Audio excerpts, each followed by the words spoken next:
वॉशिप act बचाने के लिए एआईएमआईएम चीफ असदुद्दीन ओवैसी ने पीएम मोदी को चिट्ठी लिखी है। ओवैसी ने पीएम मोदी से वॉशिप एक्ट 1991 कानून की रक्षा करने को कहा है। जी न्यूज से बातचीत में ओवैसी ने कहा कि मुसलमान अब मस्जिद कुर्बान नहीं कर सकते। देखिए, अगर आप ये समझ रहे हैं कि मैं अपनी मस्जिदों को किसी की आस्था के लिए कुर्बान करूं, तो वो हरगिज कोई भी एक गयूर भारत का मुसलमान तैयार नहीं होगा, क्योंकि ये आस्था के ऊपर देश नहीं चल सकता। हिमाचल प्रदेश में चुनाव की तारीखों के ऐलान के बाद सभी दलों ने अपने अपने उम्मीदवारों के नामों का ऐलान करना शुरू कर दिया और एक दिन पहले ही दिल्ली में बीजेपी की केंद्रीय चुनाव समिति की बैठक हुई, जिसमें प्रधानमंत्री नरेंद्र मोदी, पार्टी अध्यक्ष जेपी नड्डा और अमित शाह सहित कई केंद्रीय मंत्री शामिल हुए। इस बैठक के बाद अब हिमाचल प्रदेश में 12 नवंबर को होने वाले विधानसभा चुनावों के लिए बीजेपी ने पहली लिस्ट जारी कर दी।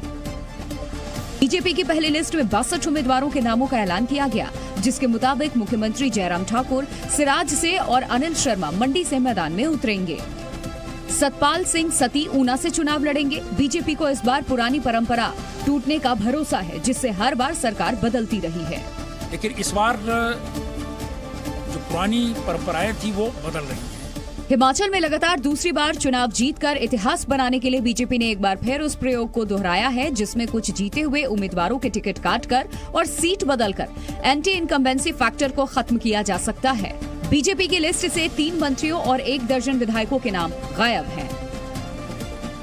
कुछ उम्मीदवारों के टिकट काटकर बीजेपी ने कामयाबी का आजमाया हुआ दांव चल दिया, तो हिमाचल चुनाव में इस बार बीजेपी का खेल बिगाड़ने के लिए कांग्रेस और दूसरी पार्टियां भी अपनी अपनी रणनीतियों के साथ मैदान में कूद पड़ी।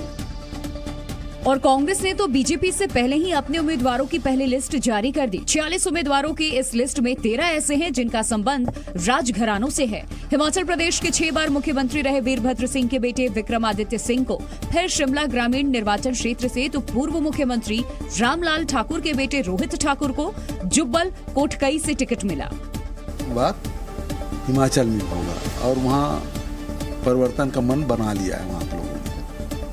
20 में से 19 विधायकों को टिकट देकर कांग्रेस ने सरकार बदलने का दावा किया, लेकिन पहली लिस्ट आते ही टिकट के दावेदारों ने बागी तेवर दिखाने शुरू कर दिए, जिसमें आदित्य विक्रम सिंह, इंदु वर्मा के नाम गिनाए जा रहे हैं। इस बीच सीपीआईएम ने भी अपने 11 उम्मीदवारों की पहली लिस्ट जारी कर दी है। फ्रांस की राजधानी पेरिस में बड़ी संख्या में प्रदर्शनकारी इकट्ठा हुए और विरोध मार्च के दौरान पुलिस से भिड़ गए। ये लोग महंगाई के विरोध में रैली कर रहे थे और इन्हें रोकने के लिए पुलिस को एड़ी चोटी का जोर लगाना पड़ा। जहां एक तरफ पुलिसकर्मी दीवार बनकर खड़े थे, तो दूसरी तरफ लोग नारेबाजी करते हुए आगे बढ़ते ही जा रहे थे। तस्वीरों में कुछ प्रदर्शनकारी बैरिकेड को धक्का देते दिखाई दिए। जैसे ही प्रदर्शनकारियों ने बैरिकेडिंग हटाने की कोशिश की, वहां तैनात पुलिस वाले प्रदर्शनकारियों को हटाने के लिए उनकी तरफ दौड़े और आंसू गैस के गोले भी दागे। फ्रांस के अलग अलग इलाकों में महंगाई के विरोध में प्रदर्शन और रिफाइनरी के कर्मचारियों की हड़ताल से हालात बिगड़ गए हैं। तेल की सप्लाई पर बुरा असर पड़ रहा है और फ्रांस के लोगों की मुश्किलें बढ़ गई हैं। दुबई में चल रही हीरो की प्रदर्शनी में ऑक्शन हाउस सुथबीज ने दुनिया के सबसे बड़े कट डायमंड में से एक माने जाने वाले हीरो को पेश किया है। दरअसल इस हीरे को गोल्डन कैनेरी नाम दिया गया है और इसका वजन 303 कैरेट है। अमेरिका के जेमोलॉजिकल इंस्टीट्यूट ने इसे दुनिया का सबसे बड़ा बेदाग हीरा बताया है। इस नायाब हीरे की शुरुआती कीमत 123 करोड़ रुपए से ज्यादा बताई जा रही है। इस हीरे को पहली बार किसी नुमाइश में पेश किया गया है। दुबई के बाद इसे हांगकांग, ताइपे और जिनेवा की प्रदर्शनी में दिखाया जाएगा, जिसके बाद 7 दिसंबर को अमेरिका में इस भूरे रंग के हीरे की नीलामी की जाएगी। गोल्डन कैनेरी डायमंड सबसे पहले 1980 में कांगो में एक बच्ची को खेलते वक्त मिला था। बच्ची के परिवार ने इस हीरे को एक लोकल डायमंड डीलर को बेच दिया था। उस वक्त अनकट डायमंड का वजन 890 कैरेट था। बाद में इस हीरे को तराशा गया और अब पहली बार इसे किसी प्रदर्शनी में रखा गया है। यूपी के महोबा में स्कूल प्रशासन की लापरवाही का एक वीडियो सामने आया है।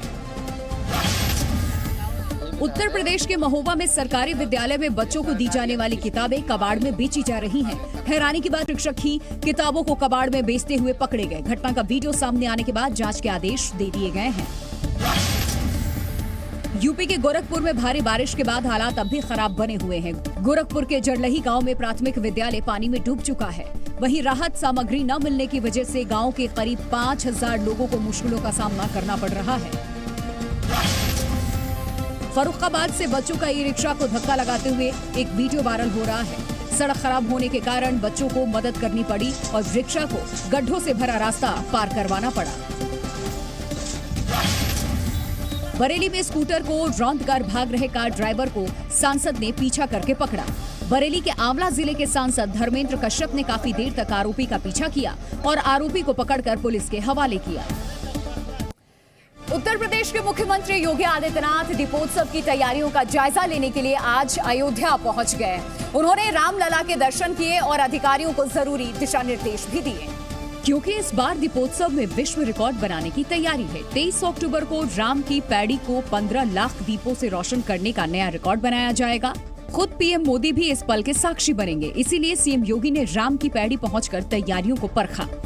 सीएम योगी ने राम कथा पार्क का भी दौरा किया, जहां 8 देशों के कलाकार रामलीलाओं का मंचन करेंगे और यहीं से 23 अक्टूबर को दीपोत्सव की शुरुआत होगी। राम कथा पार्क और राम की पैड़ी के बाद सीएम योगी ने साकेत महाविद्यालय की ओर रुख किया। 23 अक्टूबर को इसी जगह पीएम मोदी का हेलीकॉप्टर उतरेगा। प्रदेश के मुख्यमंत्री योगी आदित्यनाथ इस समय साकेत महाविद्यालय के हेलीपैड स्थल पर हैं, जहां पर जो पीएम प्रधानमंत्री के जो हेलीपैड स्थल को बनाया जाना था उसका स्थलीय निरीक्षण कर रहे हैं। आला अधिकारी यहां पर मौजूद है। सीएम योगी ने रामलला के भी दर्शन किए। स्थानीय सांसद लल्लू सिंह के मुताबिक इस बार की दीपावली ऐतिहासिक होगी। इस बार की दीपावली पूरी दुनिया देखेगी। पीएम के दौरे को देखते हुए अयोध्या में सुरक्षा एजेंसियों ने भी कमान संभाल ली है। जिले की सुरक्षा चाक चौबंद कर दी गई है और जगह जगह बैरिकेडिंग की जा रही है। दरअसल इस बार अयोध्या में दीपोत्सव में एक नया वर्ल्ड रिकॉर्ड बनाया जाएगा, इसीलिए अयोध्या में दिव्य और भव्य दीपोत्सव की तैयारी की जा रही है। जानकारी के मुताबिक 23 अक्टूबर को अयोध्या नगरी 18 लाख दियों से जगमग होगी। इस दिन राम की पैड़ी पर 15 लाख दीप जलाकर विश्व रिकॉर्ड बनाया जाएगा। इस दौरान सांस्कृतिक मंचों पर देश विदेश की संस्कृति की झलक दिखेगी। राम कथा पार्क में 8 देशों के कलाकार राम लीलाओं का मंचन करेंगे और कई राज्यों के लोक नृत्य और गीतों की भी प्रस्तुति होगी। 23 अक्टूबर को आसमान में ग्रीन म्यूजिकल आतिशबाजी का भी आयोजन किया जाएगा। योगी आदित्यनाथ के यूपी का सीएम बनने के बाद से ही अयोध्या में भव्य दीपोत्सव मनाने का सिलसिला चल रहा है। 2017 में अयोध्या नगरी 1,08,000 दीपों से जगमग हुई थी। इसके अगले साल यानी कि 2018 में 3 लाख दिए जलाए गए थे और 2019 में 5.5 लाख दीप जले थे। 2020 में 6 लाख दियों से अयोध्या रोशन हुई थी।